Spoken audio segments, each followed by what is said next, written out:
मेरे कुमार, स्वागत है आपका रेनेशा आईएएस में। 11th जेपीएससी इंटरव्यू प्रोग्राम का यह छठा वीडियो है। यहाँ पर भी हम लोग आज कुछ मुद्दों पर चर्चा करने वाले हैं। मुद्दों पर चर्चा करने से पहले ड्रेस पर आज मैं बात कर लेता हूँ। ड्रेस एक बहुत बड़ा टेंशन बन जाता है बिफोर इंटरव्यू, क्योंकि इंटरव्यू जब तक कॉल नहीं होता है तो लगता है ड्रेस सिलाएं कि नहीं सिलाएं। कॉल होने के बाद समय नहीं रहता है, टेलर वाले मना करने लगते हैं, फिर आपको रेडीमेड लेना पड़ता है जो फिट अच्छे तरीके से नहीं हो पाता है। बेहतर होगा कि आप ड्रेस सिलवा लीजिए। अगर आपके एवरेज या अच्छे एग्जाम गए हैं तो ड्रेस सिलवा लीजिए, कोई दिक्कत नहीं है ना।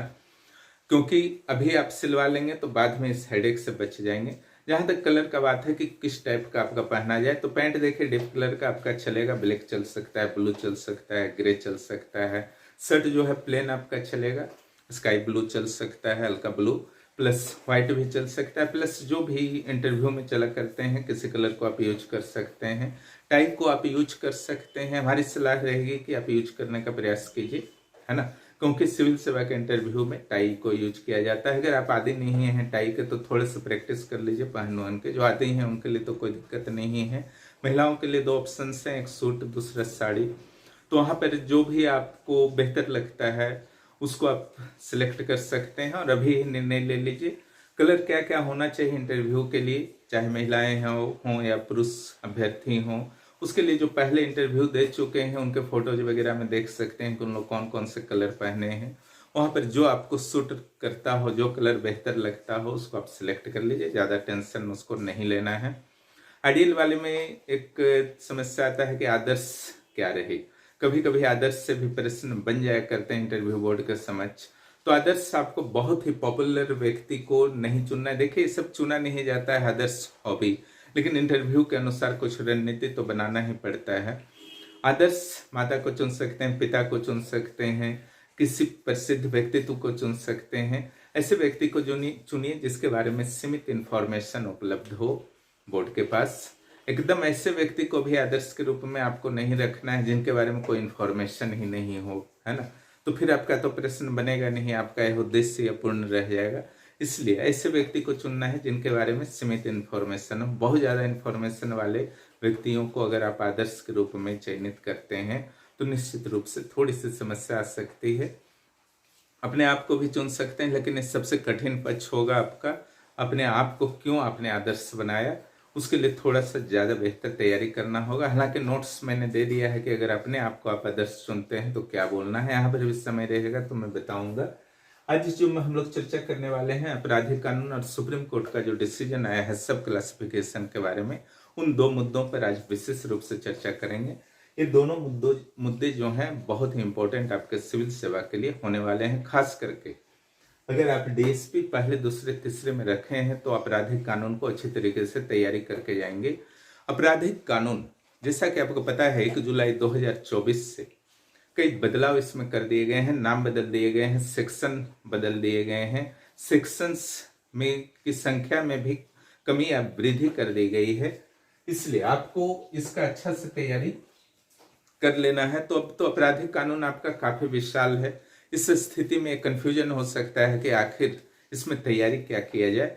उस यही कारण है कि इसको मैंने आज बताने का प्रयास किया है कि इसमें क्या क्या आपको बोलना है। आपराधिक कानून की जब बात आती है इंटरव्यू बोर्ड के द्वारा पूछा जा सकता है कि आप आपराधिक कानून के बारे में क्या जानते हैं, बताइए। आपको बोलना है कि सर 1 जुलाई 2024 से पुराने आपराधिक कानूनों दंड प्रक्रिया और साक्ष्य अधिनियम की जगह नए कानूनों को लागू कर दिया गया है भारत सरकार के द्वारा। पहले जो 3 कानून थे उसमें पहला कानून था भारतीय दंड संहिता, आईपीसी के रूप में जिसको जानते हैं, उसका नाम बदलकर भारतीय न्याय संहिता कर दिया गया है, बीएनएस। पहले वाले कानून में जहां 511 सेक्शंस थे वहीं वर्तमान कानून में मात्र 358 सेक्शंस रह गए हैं। जो दूसरा कानून लाया गया है भारतीय साक्ष्य अधिनियम, पहले भी वही नाम था और वर्तमान में भी भारतीय साक्ष्य अधिनियम है, लेकिन पहले वाले भारतीय साक्ष्य अधिनियम में 166 धाराएं थी और वर्तमान भारतीय साक्ष्य अधिनियम में 170 धाराएं हैं। और जो तीसरा कानून था पहले भारतीय दंड प्रक्रिया संहिता सीआरपीसी, उसमें आपकी धाराएं जो थी 484 थी, और वर्तमान जो नए कानून लॉन्च किए गए हैं उसमें धाराएं 531 कर दी गई है और इसका नाम रख दिया गया है भारतीय नागरिक सुरक्षा संहिता BNSS। तो ये 3 नाम पहले आपको बता देना है, उसके बाद आपको कुछ प्रमुख बिंदुओं पर चर्चा कर देना है। जैसे राष्ट्रीय सुरक्षा और मॉब लिंचिंग के मामले में जो दंड है उसको अत्यधिक कठोर बना दिए गए हैं। दुष्कर्म के मामले के दंड को भी बहुत ही कठोर बनाया गया है। सामान्य दुष्कर्म के मामले में यह सजा 20 वर्षों तक निर्धारित की गई है, 20 वर्षों से आजीवन कारावास तक निर्धारित की गई है। इसके अलावा नाबालिग के साथ अगर दुष्कर्म किसी के द्वारा किया जाता है तो उसे मृत्यु दंड मिलेगी, उसको बहुत ही कठोर कर दिया गया है और स्पष्ट कर दिया गया है। इसके अलावा जो एक और बदलाव किया गया है, पहले न्यायिक हिरासत की अवधि 14 डेज हुआ करती थी, उसको अब 70 दिन कर दिया गया है। इसके अलावा जो एक और बहुत ही इंपॉर्टेंट है जिसमें दंड की जगह न्याय की बात की गई है, यानी कि 6 ऐसे अपराधों की भी श्रेणी बनाई गई है जिसमें दंड के रूप में कम्युनिटी सर्विस रखा गया है, जिसको जरूर बोलेंगे। इसके अलावा इसमें जो आपको जोड़ना है कि अब ऑनलाइन FIR की सुविधा है और आप किसी भी थाने में FIR कर सकते हैं, भले ही उस थाने का इंसिडेंट ना हो, उस थाने के द्वारा संबंधित थाने को ट्रांसफर कर दिया जाएगा। आपको फ्री ऑफ कॉस्ट FIR की कॉपी मिलेगी और केसेस की अपडेट्स समय समय पर आपको दिए जाएंगे। पुलिस को अधिक उत्तरदायी बनाया गया है, इट मीन्स।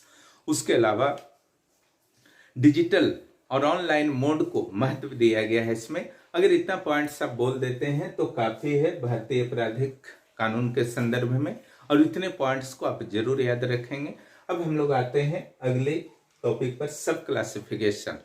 जैसा कि आपको पता है सुप्रीम कोर्ट के द्वारा कल एक निर्णय दिया गया है जिसमें कहा गया है कि SC और ST के अंदर भी बहुत सारे ऐसे वर्ग हैं जो आरक्षण का लाभ दिया जा रहा है उन्हें शैक्षणिक क्षेत्रों में नामांकन के लिए और नौकरियों के लिए।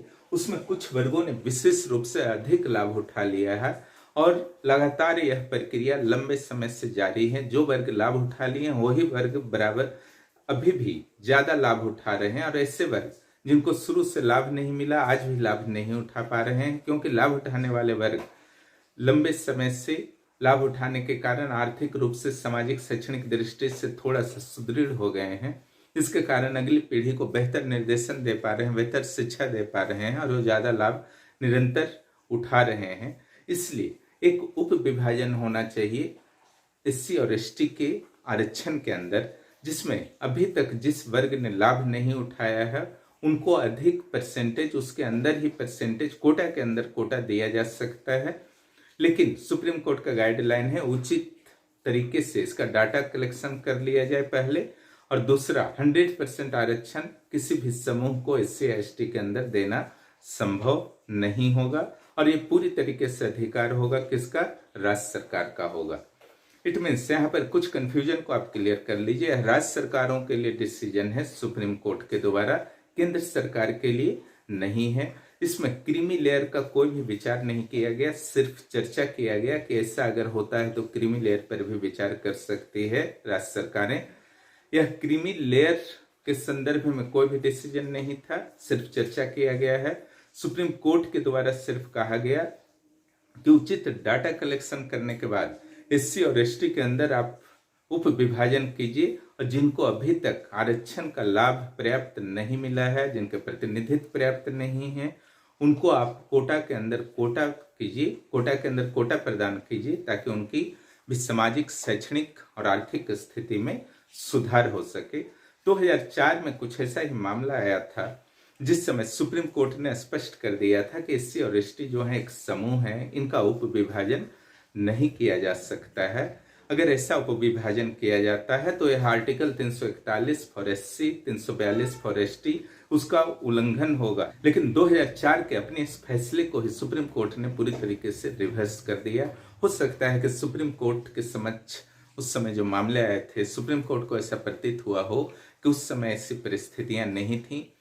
वर्तमान में सुप्रीम कोर्ट को प्रतीत हुआ हो कि अब ऐसी परिस्थिति आ गई है कि SC और ST के अंदर भी जो असमानता उत्पन्न हो चुके हैं उस असमानता को समाप्त किया जा सके, क्योंकि पिछले 75 साल से SC और ST को नौकरियों और सरकारी शिक्षण संस्थाओं में जो भी आरक्षण प्राप्त हो रहे हैं, उसके कारण एससी और एसटी के अंदर भी एक ऐसा समूह उत्पन्न हो गया है जो आरक्षण का लाभ उठा करके अपेक्षाकृत समृद्ध हो चुका है।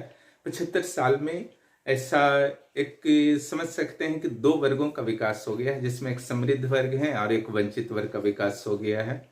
अब जो समृद्ध वर्ग है उनके लिए अब संभावनाएं ज्यादा बेहतर हो चुकी हैं। वो अपनी अगली पीढ़ी को ज्यादा बेहतर तरीके से गाइडेंस दे सकते हैं, आर्थिक सपोर्ट दे सकते हैं, शैक्षिक सपोर्ट दे सकते हैं, शिक्षा बेहतर दे सकते हैं, जिसके कारण वह पीढ़ी भी आरक्षण का ज्यादा लाभ उठा रहा। और जो पीढ़ी शुरू से लाभ नहीं उठा पाया वह धीरे धीरे इस लाभ से और दूर होता जा रहा है। इसलिए उन्हें संरक्षण देने की आवश्यकता है। सुप्रीम कोर्ट का कहना है कि आरक्षण का उद्देश्य ही तो था कि असमानता को कम करना समाज में और सामाजिक न्याय को स्थापित करना। अगर आरक्षण के कारण एससी और एसटी समुदाय के अंदर ही असमानता उत्पन्न हो रही है, सामाजिक न्याय नहीं प्राप्त हो पा रहा है कुछ लोगों को, तो निश्चित रूप से आरक्षण का उद्देश्य कहीं से पूरा नहीं हो पाएगा। क्योंकि सुप्रीम कोर्ट के द्वारा कई अपने निर्णय में कहा गया है कि जो रिजर्वेशन है ये कहीं से मौलिक अधिकार नहीं है, बल्कि एक टेम्पोररी प्रावधान है, टेम्पोररी प्रोविजन है। तो ये टेम्पोररी प्रोविजन जब है तो लंबे समय तक तो चल नहीं सकता है। ऐसे स्थिति में अगर आरक्षण का लाभ कुछ लोग ही लेते रहेंगे तो फिर असमानता उनके अंदर ही जो आपका एससी एसटी के अंदर है वो दूर नहीं होगी, तो एक समस्या बन जाएगा। इसलिए सुप्रीम कोर्ट का कहना है कि समय आ गया है कि इस असमानता को दूर करने के लिए उप वर्गीकरण किया जाए और इसके लिए राज्य सरकारों को अधिकृत किया जाता है। तेलंगाना राज्य के द्वारा घोषणा भी कर दी गई है कि सुप्रीम कोर्ट के इस निर्देश का यथाशीघ्र पालन कर उप विभाजन किया जाएगा। अब इसके सकारात्मक और नकारात्मक बिंदु आपसे इंटरव्यू में पूछे जा सकते हैं। इसके सकारात्मक बिंदु में आपको सीधे बोलना है कि कुछ ऐसे वर्ग एससी और एसटी समुदाय के कुछ ऐसे समूह जिनको आरक्षण का लाभ लंबे समय से नहीं मिल पा रहा था, उन्हें भी आरक्षण का लाभ मिलेगा और वे समृद्ध हो पाएंगे।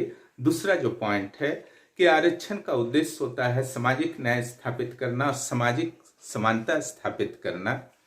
यह उद्देश्य तब तक पूर्ण नहीं होगा जब तक एससी और एसटी के अंदर जो आरक्षण प्राप्त सुविधा प्राप्त ऐसे वर्ग जिन्होंने सुविधा अच्छा खासा प्राप्त कर लिया है और जो सुविधा प्राप्त नहीं कर पाए हैं उनके बीच असमानता को समाप्त न किया जाए। उस असमानता को समाप्त करने के लिए उप विभाजन की प्रक्रिया को तीव्र करनी होगी। तीसरा, अगर एससी और एसटी वर्ग के कुछ समूहों में, कुछ जातियों में अगर प्रतिनिधित्व का अभाव है सरकारी सेवाओं में, शिक्षण संस्थाओं में, तो उनको भी अब आगे आने का मौका मिलना चाहिए। इसलिए सुप्रीम कोर्ट का यह एक सकारात्मक निर्देश है। इसका परिपालन राज्य सरकारों के द्वारा यथाशीघ्र होनी चाहिए। नकारात्मक अगर इसके बिंदु को देखा जाए तो आर्टिकल 341 और 42 के उल्लंघन का आरोप लग सकता है, क्योंकि 2004 में सुप्रीम कोर्ट ने खुद ही कहा था 341 342 का उल्लंघन है, तो उसके विरुद्ध भी मामले फिर दायर किए जा सकते हैं, जिससे संभवतः एक बड़ी पीठ के द्वारा सुनना होगा। इसके अलावा इस प्रावधान के कारण एससी और एसटी समुदाय को जो एक समूह के रूप में देखा जा रहा था राजनीतिक दलों के द्वारा, समाज के द्वारा, वह अब अंदर से विखंडित होने का खतरा रहेगा। उसमें ऐसे वर्ग जिनको आज तक लाभ नहीं मिल पाया है वह राज्य सरकार पर दबाव डालेंगे कि आप हम लोगों के लिए एक फिक्स प्रतिशत घोषित कीजिए, क्योंकि हमारी स्थिति खराब है बाकी वर्गों के अपेक्षा। लेकिन जो वर्ग सुविधा प्राप्त कर रहे हैं उनके द्वारा कहा जाएगा कि आप इसे लागू मत कीजिए, तो एक कन्फ्लिक्ट उत्पन्न होगा, जिससे वो जो राजनीतिक शक्ति के रूप में एससी एसटी वर्ग कर रहे थे उनके प्रभाव में कमी आ सकती है। तीसरा जो इसका मेन प्रॉब्लम आपका है, राजनीतिक दल इसका लाभ उठा सकते हैं, ठीक है। इसका राजनीतिकरण हो सकता है, कुछ ऐसे समूहों को कम परसेंटेज करने की कोशिश की जा सकती है जो राजनीतिक दृष्टि से किसी दल के विरोधी हैं, तो ये सारी समस्याएं उत्पन्न हो सकती हैं। लेकिन कुल मिलाकर के देखा जाए तो सुप्रीम कोर्ट का जो यह निर्णय है निश्चित रूप से स्वागत योग्य है, क्योंकि एससी और एसटी के अंदर जो पिछड़े और वंचित वर्ग उत्पन्न हो गए हैं उनको अब आगे लाने के लिए यही एक रास्ता बचा हुआ था, जिसके कारण सुप्रीम कोर्ट को यह निर्णय देना पड़ा। इस संदर्भ में कुछ समस्याएं जरूर आएंगी, कुछ चुनौतियां जरूर आएंगी, जिसकी चर्चा अभी जस्ट की गई है। लेकिन उसको दूर किया जा सकता है। इसके लिए समुदाय के अंदर से भी इस चुनौतियों से लड़ना होगा। जो सुविधा प्राप्त वहां हो चुके हैं उनको भी अपने कुछ अधिकारों को त्याग करना होगा, ताकि जो अन्य वर्ग हैं जिनको सुविधा नहीं मिली है वो आगे आ सकें, जिससे समाज में SC/ST समाज के अंदर पहले समानता स्थापित हो सके।